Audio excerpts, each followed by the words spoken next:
Що раніше сюди було, напевно.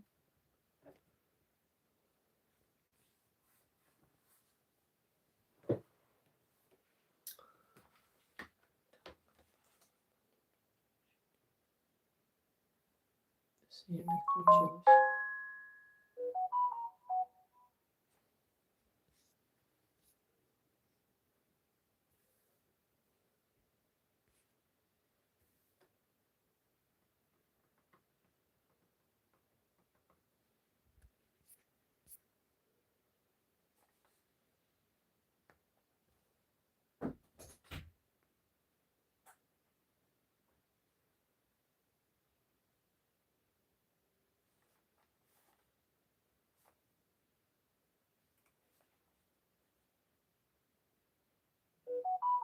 Добрий вечір.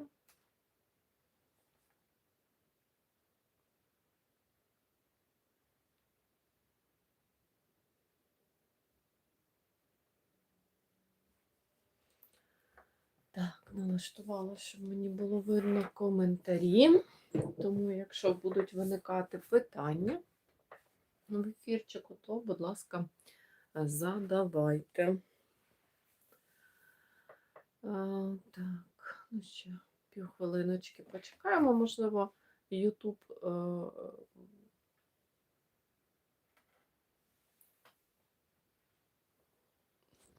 розкаже про те, що я почала ефір, і будемо розпочинати.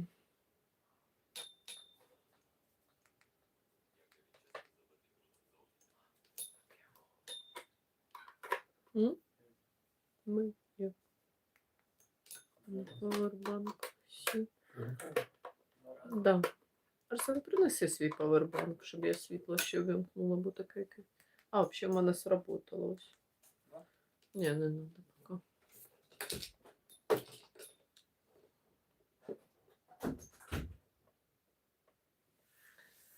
Так, добрий вечір всім, хто доєднується. Будемо розпочинати. Хто доєднається пізніше і захоче передивитися початок ефіру, то ефірчики залишаються збереженими, тому будемо починати. Сьогодні взяла ось таку, раніше брала сухоцвіти, сьогодні взяла біля себе, поставила букетик із ранункулюсами та анемонами.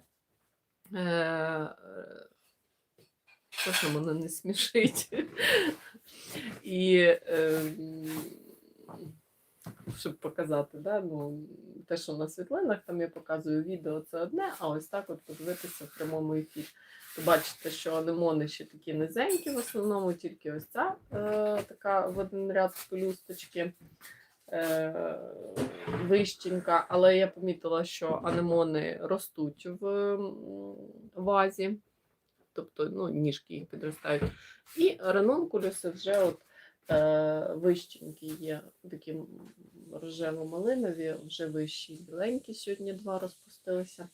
Звичайно, їх у мене небагато, але я їх садила на пробу. І трішки теж за них сьогодні проговорю. І знову слово трішки, дещо, трішки. Так. Чому тема без теплиці? Колись я вже записувала відео, в якому говорила про 3 рослини, які можна виростити без теплиці. Чому обрала цю тему для ефіра? Ну, минулого тижня ефір не проводила, то вирішила на цьому тижні провести, і щоб було щось цікаве, актуальне. Справа в тому, що в цьому році я сама залишилася без теплиці. Вже близько 20 років у мене є теплиця, не дуже велика, ну, була вдома 3 на 6 метрів, тобто 18 квадратів, була трішки вдвічі більша. Вдвічі більша була, коли ми займалися петунією. Але я скажу, що для потреб, ну, розсади, те, що мені необхідно, мені вистачало цієї теплиці. Але в цьому році, на жаль, я не мала доступу до теплиці, і тому пристосовувалася до тих умов, які є. Багато хто думає, що ну, не варто починати заробіток, бізнес на рослинах, якщо немає рослини, якщо немає теплиці, якщо немає якщо немає такої великої теплиці, де можна розмістити розсаду, то, можливо, і не варто розпочинати нічого. Але насправді, вже аналізуючи, як я в цьому році вирощувала розсаду і раніше, я скажу, що теплиця – це добре, але без неї можна обійтися, можна замінити. По ходу розкажу чим. Багато хто думає, що потрібні гектари для того, щоб почати заробляти величезні теплиці, але я скажу, що варто оцінити. Якщо ви хочете заробляти на рослинах і працювати самостійно, тобто на одні руки це все лягає, і, наприклад, інші члени родини мають роботи, і не можуть там вам допомагати або в силу свого здоров'я, або в силу нестачі часу, то відповідно треба розраховувати, що ви не можете мати гектари. Ну, звичайно, якщо у вас немає трактора, і ви оброблятимете це все трактором. Тому треба розуміти, які це площі. Ну, тут, звичайно, я не скажу конкретної цифри по площам, тому що кожен працює в своєму ритмі, кожен працює в своєму темпі. Хтось працює швидше, хтось працює повільніше. І ще таке питання, що хтось легко переносить якісь там бур'яни на своєму городі, і йому не крається серце, коли там росте десь травина якась зайва, а для когось потрібні, щоб були ідеальні грядки. Так? І відповідно теж залежить від того, чи це основний. Саш, закрий до мене двері, будь ласка. Двері до мене закрий, будь ласка, бо я тебе чую. І ще залежить, звичайно, від того, чи це ваш основний заробіток, чи це підробіток після роботи. Ну, для мене, наприклад, я можу виділити там пару годин в день максимум на це все. І, відповідно, з цього я виходжу, територія. Це треба не тільки ж обробити, так, виростити його, а я так, як ми говорили з вами раніше на ефірах, що велика проблема продати. Тому що сьогодні буквально там, по району по своєму проїжджали на велосипеді, то хочу сказати, що в місті Суми букети продають прямо на кожному перехресті, можна так сказати, біля кожного магазинчика. Десь бабусечки старенькі продають, десь молодші жінки, прям там молоді я не побачила. Більшість все-таки людей або пенсійного віку, або передпенсійного, тобто такий заробіток. Чесно скажу, жоден з букетиків мені не запав до душі.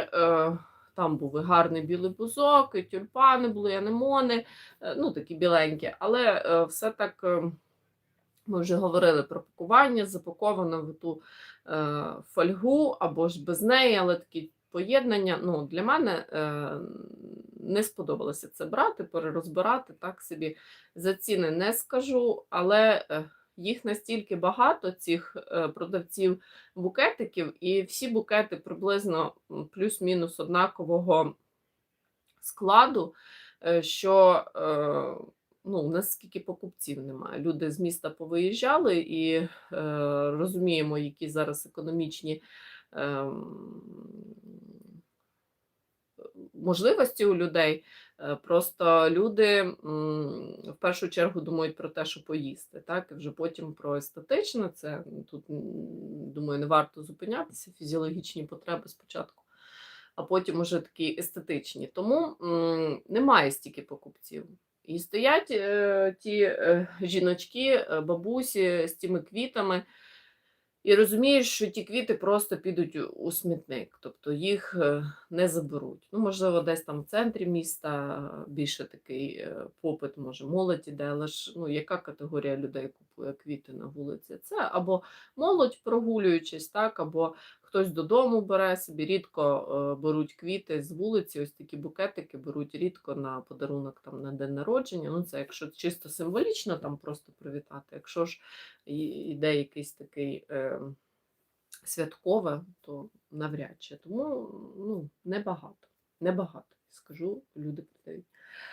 Що я спробувала в цьому році без теплиці, але хочу відразу проговорити. Я використовувала підвіконня, і у мене є 2 лампи люмінесцентні, які я ставляла на підлогу. Тобто ще ось приблизно так, скільки там, ну, приблизно 1,25 м довжина і, ну, 60 сантиметрів ширина. Тобто ще була досвідка, тому що підвіконь не вистачало, бо я пророщувала дуже велику кількість жоржин. Використовувала підвіконня, використовувала підсвітку, але якби підвіконня вистачало, в принципі, підсвітка не обов'язкова. На підвіконні навіть інколи росли краще, бо досвідчували з відключеннями світла іноді зовсім трішки. І в цьому році придбала 2 парнички з агротканини. У мене вдома був парничок такий довгий, але я його накривала там коли агротканиною. Але хочу сказати, що якщо у вас ще немає парничків з агротканини, то дуже на них розраховувати не варто. Тобто різниця температури між вулицею і не вулицею мінімальна. Ну, там взагалі її немає, я б так сказала. Я б радила, якщо б оці такі невеличкі, да, парники з агротканини, якщо ви їх придбали, то придбайте ще шматок плівки, ну, такого ж розміру. У мене, наприклад, 6 метрів на 1 були парнички, і такого ж розміру я там плівку взяла 8 метрів на, ну, на 3 вона, да, по ширині на 3. Тобто для чого? Я поверх агротканини накрила плівку. І в тому парничку дійсно відрізнялася температура, і там я змогла виростити розсаду кермеку, тобто винести, приблизно я винесла всередині квітня. Ще були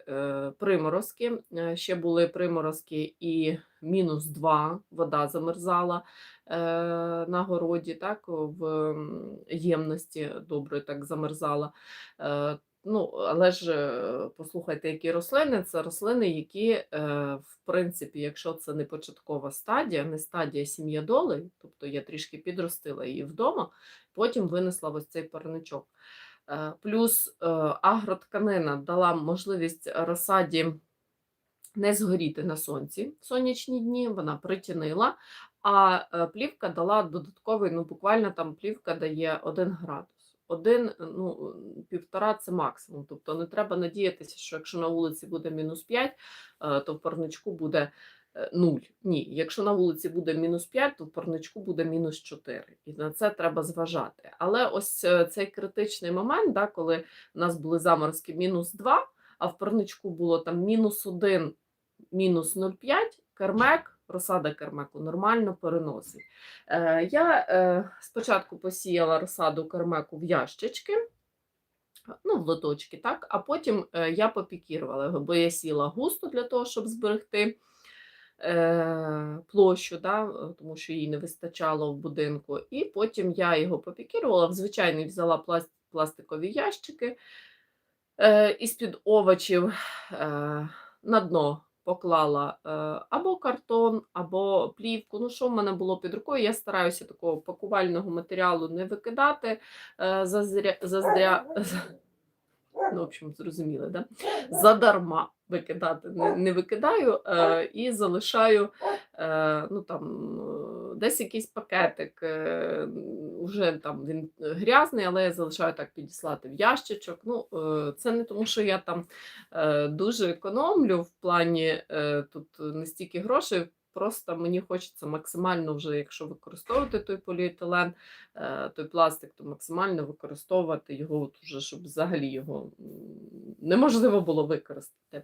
То прослала плівку, взяла ґрунт. В плівці, якщо плівку і картон, то обов'язково зробіть отвори, і попікірувала розсаду, і поставила її ось в оцей парник. Нагадаю, що це парник з агротканиною, плюс поверх була плівка. І так я залишила його, ну, буквально на тиждень, взагалі я туди не заглядала, а потім уже ж, звичайно, земля підсохла, то треба було поливати. Вся розсада прижилася. Зараз я її продаю, там невелика кількість, але по невеликій кількості, да, тому що щось підростає, щось собі висадила. Чому акцентую увагу, що розсада може потрапити в парник і може перенести приморозки -2, але не в стадії сім'ядольних листків. Бо як є позитивні моменти, так є, звичайно, у мене і негативні. Про них теж розкажу. Потім я, коли цю розсаду попікірувала в ті ж лотки, знову посіяла нову партію кермеку. Я так, в принципі, роблю для того, щоб трішечки розтягнути роботу собі, зменшити, да, не в один момент, щоб було. Посіяла, він наклюнувся в будинку, і я його винесла в парник. Але це була стадія сім'ядольних листків. Умови були однакові. Тобто це той самий парник, вони стояли поруч. Але та розсада, яка була попікірована і яка вже мала 2 справжніх листки, з нею все добре.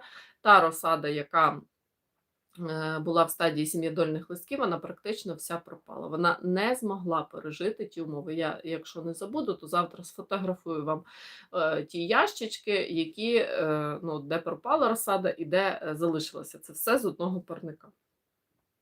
Тиждень назад уже у нас зрозуміло стало, що заморозків не буде, вже досить спекотно, то ми взагалі ці ящики достали і поставили просто неба, і зараз розсада росте вже просто неба. Це закалена розсада, це пікірована розсада, це розсада, яку людина, яка має гарну кореневу систему, яка людина придбає, висадить, у неї не згорить вона, тому що я бачу зараз Фейсбук, да? Там і я продаю зараз розсаду кермеку, і люди продають. Що я зараз бачу? Величезна кількість продавців. Класний варіант продають касетний варіант. Касетний варіант трішки ціна колиться, да? 10 гривень. Я в минулому році, в принципі, в горщечку теж так продавала. Але ж 10 гривень, розумієте, кермеку, скільки, не 10 же ж треба посадити, відповідно, ціна колиться. Але це класний варіант, вона добре приживається з касети. Але що я бачу? Більшість розсади з теплиці, вона не закалена. Дуже, знаєте, мені сумно. Я коли вирощувала в теплиці, обов'язково за тиждень до продажів виносила розсаду на вулицю, для того, щоб вона потихеньку, спочатку там під деревами ставила, потихеньку закалилася, обвіялася. Тому що якщо розсаду з теплиці, а ще якщо вона гарно полита, гарно нагодована, щоб мати ж гарний вигляд, так, на світлинах, просто всі ці листки, вони згорають. Залишається сама серединка. Кермек досить витривалий, він, скоріш за все, розсада повністю не згорить, але стрес рослина отримає. Із того великого, якого отримуєте з касети, з теплиці, залишається там 2 маніпусіньких листочка у серединці, і рослина починає знову нарощувати листкову масу. Тому звертайте увагу на розсаду, якщо ви не вирощуєте самі, то звертайте, яку ви придбаєте. Вона не повинна бути світло-зеленого кольору, вона повинна бути темного кольору, може десь навіть червоненький листочок.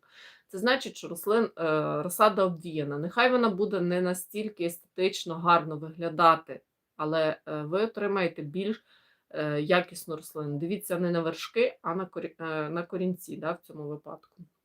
Якщо ж ви продавці, то, знову ж таки, дбайте про своїх клієнтів, закалюйте розсаду з теплиці, закалюйте розсаду з парників, не продавайте незакалену розсаду, бо до вас не будуть повертатися люди, які, якщо, звичайно, у вас не ціль продати один сезон і так, щоб за вас забули. Тому що, звичайно, що 95% людей не згадає, у кого купувала, але будуть ті, які повернуться. І це дуже приємно, коли тобі пишуть, що я в минулому році брала розсаду, хочу ще в цьому. Так, що ще в мене вийшло? Розсада кермеку сказала, краспедія. Рослинка, яка довго-довго грається, дуже довго росте. Скажу, що посіяла її, якщо пам'ятаєте, хто був зі мною раніше в ефірах, 2 лоточки. Вони розпікірувала я її і теж винесла ще раніше за кермек. Винесла, бо краспедія, в принципі, рослинка, яка нормально переносить до -3. Але знову ж питання в стадії. Не відразу після пікіровки перенести, або ж підгадати так погоду, щоб ви попікірували і, наприклад, 2-3 дні було тепло, щоб рослина встигла прикорінитися. І тільки після того там були заморозки. Бо якщо ви попікіруєте і ту ж ніч буде заморозок, зрозуміло, що це подвійний стрес для рослини. Краспедія то для мене теж досить приваблива культура. Її не всі знають, але якщо кермек я продаю зараз, маючи приблизно ту саму роботу, 60 гривень десяток, тобто 6 гривень за корінець пікірованої розсади, так само, то краспедію я продавала і продаю 20 гривень за корінець. Тобто різниця в 3 рази. Але, звичайно, на краспедію попит менший, тому що ми з вами говорили, що рослина не популярна, не розкручена, кермек знають всі, краспедію мало хто знає, тільки ті, хто сухоцвітами займається, або флорист. Так, ще одна культура – вербена бонарська, теж посіяна була в лютому, малесенький лоточок, розпікірувала я 2 ящички її, і собі там залишився ще, собі висадила не пікіровану, як було, так і є. А оці пікіровані 15 гривень за корінець, теж непоганий варіант. Зараз культура ця досить популярна, особливо серед тих, хто має свої садки, так, і особливо для тих, хто хоче їх в природному стилі, то, відповідно, теж добре. Що ще можна, так? Без теплиці?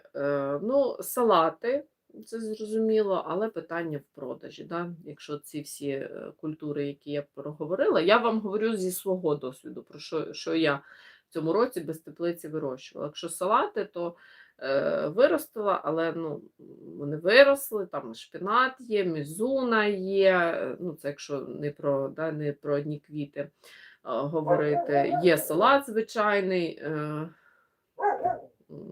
крес-салат, але ж їх продавати тільки на базарі. Але можна без теплиці.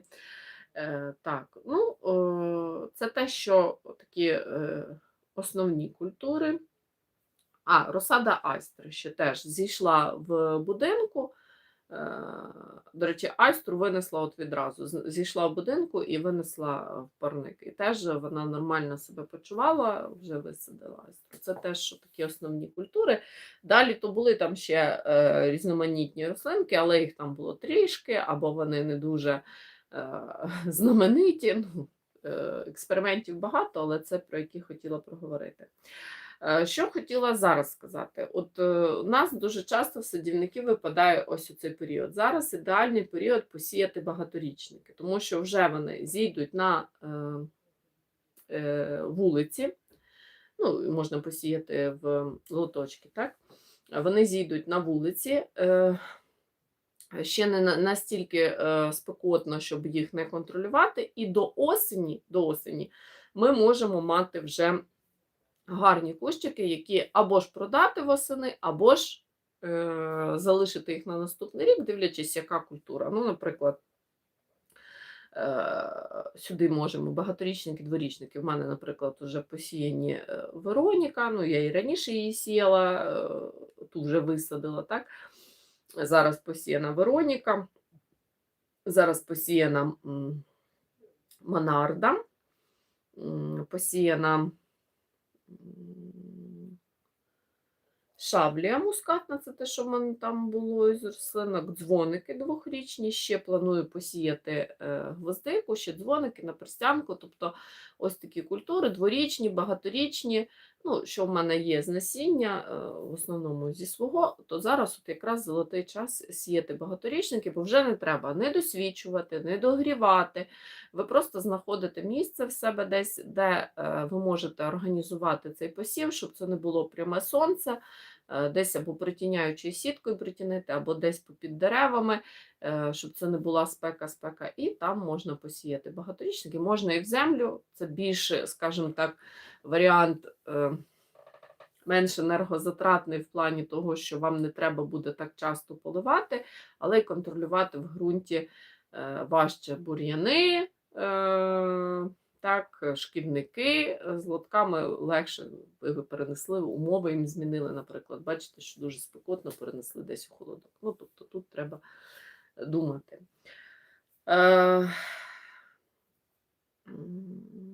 Ну, завжди говорю про помилки, яких ми допускаємося. Я допускаюся, і те, що бачу, більшість людей чому не можуть заробити, да? Чому нібито садять, нібито росте. Садять забагато. Просто не встигають обробити продукцію. Тобто її забагато. Вона перестигає, вона перецвітає, вона засихає, людина просто не заростає, людина просто не встигає. Інколи треба менше, але якісніше. І, як то кажуть, і на спину легше, і на голову легше, що з тим робити, і можна дорожче продати якісніший продукт. Також ми говорили про таку проблему, з якою часто стикаються, це вирощування для себе, а не для продажу. Тобто те, що подобається мені. От перед вами, наприклад, повернуся знову до цієї прекрасної вази з ранункулюсами і анемонами. Я говорила в відео, що це не вперше я саджаю, але такі квіти дійсно отримала вперше, бо завжди, як і всі, саджала ранункулюси навесні, і заквітали вони в спеку. Ну, тобто зараз у нас вже не дуже прохолодно. І що я бачу? Так? Ось ці чудові червоні, вони дуже гарні, вони нагадують маки. Але я знаю, що в букетах от такий червоний колір, він не дуже, як і, в принципі, червоні тюльпани, так, ну, не дуже актуальний, небагато хочуть такий колір. А ось, наприклад, ось такого кольору, біленького, ніби непримітного, але в букетах. Ось цей малиновий теж не дуже буде в букетах. Важко поєднувані кольори. Ну, ось рожевий ось тут такий світліший, цей краще був по букетах. Тобто, ну, знову ж таки, я вирощувала на пробу, вирощувала для того, щоб подивитися агрономію, так, цих рослин. Мені подобаються, але знаю, що будуть проблеми, наприклад, з реалізацією червоного, малинового і так далі. Люди більше пастельні кольори полюбляють. Так. Ще що. Дуже багато не думають про упаковку. Навіть якщо ми поговоримо про ті самі салати, той самий кріп, дуже часто люди просто виривають, ставлять, що там є, ідеш, дивишся, стоїть в тому відрі або в тому таску, ведро загирене, скажу таким сленгом, да? Чесно, не хочеться. Тобто треба думати про вітрину, якщо працюєте офлайн. Вітрина – це ваше обличчя, це те, що приваблює, це те, що якщо буде все рівненько рядочками, або ж ту саму цибулю, знаєте, продають пучечками. Такою ниткою зав'яжуть, там, чи резинкою, що просто страх, не хочеться до тої цибулі підходить, не то, що їсти. Щоб це була білесенька, помили ручки, зав'язали біленькою ниткою, це все естетика, але це те, що воно на інтуїтивному рівні. Так само квіти, так, якщо вітрина, то можливо по кольорам виділити, так, тому що цей мікс, він зазвичай губиться. Щось ефектне наперед. Тобто це теж треба продумувати. продумувати упаковку. І ви знаєте, я знімала відео там про те, як я пакую букети з сухоцвітів, але вже от пройшов місяць, і я так пакую вже, в принципі, 3 роки. Я приблизно букети, да, 3 сезони роблю букети з сухоцвітів. І я собі думаю, що дійсно, можливо, людині приємніше було б отримати в новій коробці, гарно, естетично запаковано в бумагу, більш естетично, да, нехай на це піде гроші, але ж знову ж таки все це ляже на покупця, звичайно, це здорожчання буде продукції. Але це естетика, але це відчуття, це емоції людини. І я вже так собі задумуюся, можливо, дійсно треба, щоб пакування було більш естетичне, не тільки практичне, не тільки безкоштовне, нехай воно буде якийсь кошт коштувати мати, так, але щоб воно більш естетично. Але я ще так в роздумах між практичністю і естетикою. До речі, напишіть, от хто тут зі мною, 8-9 людей, напишіть, ви за практичність пакування при пересиланні чи за естетику? За практичність чи за естетику? Навіть якщо ми говоримо про розсаду, так? Розсаду теж можна отримати досить так приємно, з якоюсь там запискою, естетично, щоб ніде той пакетик в пакетик покласти, щоб ніде грязно не було і так далі. Напишіть, будь ласка, в чатику, чи ви за естетику при пакуванні, чи за практичність.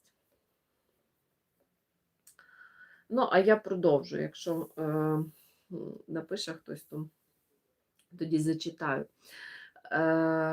Багато хто не вміє показати продукти. Ми говорили це, якщо, ну, знову ж таки, це і про упаковку, це і про вирощування для людей, і не вміють показати продукт.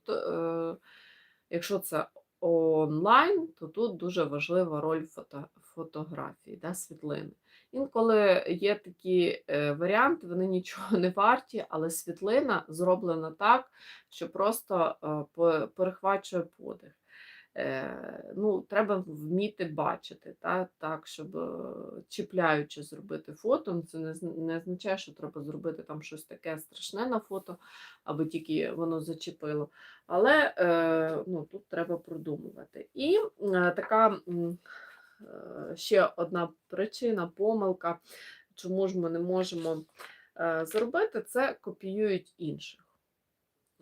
От ми вже цю тему торкалися на прикладі гарбузів, так, що всі там позаминулому році навирощували ті гарбузів на насіння, але не продумали варіанти збуту. І в результаті люди сезон роботи важкої отримували копійки просто за сезон роботи. Так само ми з вами проговорювали про розсаду кермеку. І говорили про те, що в цьому році її продають всі, кому не лінь. Всі, хто займався помідорами, перцями, ну, я маю на увазі овочами, всі, хто займалися петуніями і так далі, всі вирощують в цьому році розсаду кермеку. Питання, чи потрібно стільки розсади кермеку? Звичайно, ні. Звичайно, буде що я бачу? Висадять собі, ну, бо викинути ж розсаду руки не піднімуться. І що будемо мати восени? Будемо мати величезну кількість кермеку квітів, які знову будуть не потрібні нікому. А потім будемо дивитися відео, як люди викидають те, що там цілий сезон працювали, викидають сухоцвіти, тому що вони нікому не потрібні. Тому що те, про що ми з вами неодноразово говорили, треба продумати в першу чергу, чи потрібно це покупцеві. Звичайно, що не в наших силах все передбачити. Але якщо ви бачите, що всі це роблять, то, мабуть, варто придумати щось нове. Ну, а для цього треба спостерігати, треба таку надивленість в собі виховувати, дивитися, що загалом можна, що модно, що не модно. Ми вже торкалися теми, що флористи працюють зараз в напрямку лілій. лілій. Тому, можливо, в той бік треба. Немає такого масового зараз у нас, наприклад, в Україні лілії всі голландського виробництва. Всі голландського виробництва. Ну, і, відповідно, ціна. Так, не проблема виростити, проблема зробити продукт бажаним для покупки. Ми говорили, що продати можна через соцмережі. Дуже важливо слідкувати за попитом, чого хочуть люди. Так? Тому що, наприклад, тиждень назад всі хотіли бузок. Це просто була тема трендова в усіх соцмережах. Всі хотіли букет з бузку, штрафи за бузок, сорти бузку і так далі. Фотосесії в бузку. Цей тиждень ми переходимо на півонії. І якщо ви не встигаєте за соцмережами, то вже розумієте, на цьому це було бах чи що? Перед цим 4 прильоти було. Угу. Каби, Хатінська грама. Так, загубила думку. Ага, і якщо на цьому тижні з піону, коли всі хочуть піонів, а у вас ще тільки бузок, ну, вибачайте, ваш потяг поїхав. Ну, ось так. І тут завжди в мінусі північні регіони, тому що західні, південні, в них вже там квітне повним ходом, квітнуть півонії, аліуми квітнуть, іриси, то в нас ще тільки бузок розквітає, і ми трішки відстаємо от в цьому випадку. Тут треба думати, що з цим робити. Звичайно, реальність сільського господарства жорстока. Є втрати, є невдалі сезони, є величезна конкуренція. Я не знаю, чи є зараз десь більша конкуренція, ніж там у квіткових садових центрах. Мені здається, що зараз букети роблять всі, чи то моя стрічка так переповнена флористами, чи то так просто і дійсно є. І ну, велика ще це фізична праця. Звичайно, що не всі можуть працювати фізично. Так, і, але, звичайно, заробити кошти можна. Хочу, щоб після цього ефірчику ви зрозуміли, як і я колись, що починати можна без ідеальних умов. Не обов'язково велика теплиця і загалом теплиця. Теплиця дає, я ще раз повторюся, плюс 1 градус до температури на вулиці. Тобто на вулиці -3, в теплиці -2. Якщо теплиця без опалення. Ну, головне не боятися пробувати. Щось пробуємо, експериментуємо. Для чого? Знову ж таки, повертаючись, трішки дякую за лайки. Повертаючись назад, пробувати, експериментувати треба для того, щоб бути попереду інших. Бо як ви, ну, наприклад, я не могла в цьому сезоні, наприклад, купити там 500 корінців ранункулюсів, посадити, якщо я їх, по суті, ні разу не вирощувала. Ну, як, я вирощувала, але ні разу не бачила гарних квітів. Завжди в мене якісь там виходили абракадабри. То як ризикувати? Звичайно, для того, щоб ризикувати, теж треба з розумом. Для того, щоб ризикнути, треба хоча б якусь технологію на практиці спробувати. Тому що те, що пишуть, це одне. Те, що в ваших умовах, це зовсім інше. Тому експериментуйте, пробуйте новинки, шукайте, дізнавайтеся щось нове. Рекомендація дивитися не тільки українських блогерів, дивіться закордонних, підписуйтеся, вводьте пошукові запити іноземними мовами. Там зовсім інший менталітет, зовсім інші потреби. Звичайно, ми не все можемо перетягнути звідти до себе, але те, що Європа, Америка в квітковому і в рослинному бізнесі попереду, це однозначно. Тобто звідти ми можемо щось таке собі дбати. Чи є запитання? Якщо є, будь ласка, можна написати в чатик, і я відповім на ваші запитання. Якщо запитання виникнуть після ефіру, теж запрошую в коментарі. Можливо, в ефірчику не всім зручно писати, хтось ще зайнятий, потім обдумаєте мої слова, або хтось буде дивитися в записі, то пишіть у коментарях, буду відповідати, будемо обговорювати. Мені цікаво, багато, до речі, ідей щодо відео, щодо ефірів я беру якраз із ваших коментарів. Інколи такі аспекти підсвічуєте, і такі питання задаєте, до які, наприклад, ну, я не доходила шляхом там роздумів своїх, і беру такі підсказочки. Дякую всім, хто був зі мною. Ну, запитань, дивлюся, поки що немає. Якщо з'являться, відповім. Всім тихого вечора, всім тихої, спокійної ночі. Так, ага, мама прислала знак оклику. Дякую, мам. Були в ефірі, да, слухали. Я знову казала слово трішки. Разів 7, але я вже чую, коли я його кажу. Це вже дещо. Вже я чую, коли я його вживаю, але ще не можу замінити. Так, всім гарного вечора, до побачення.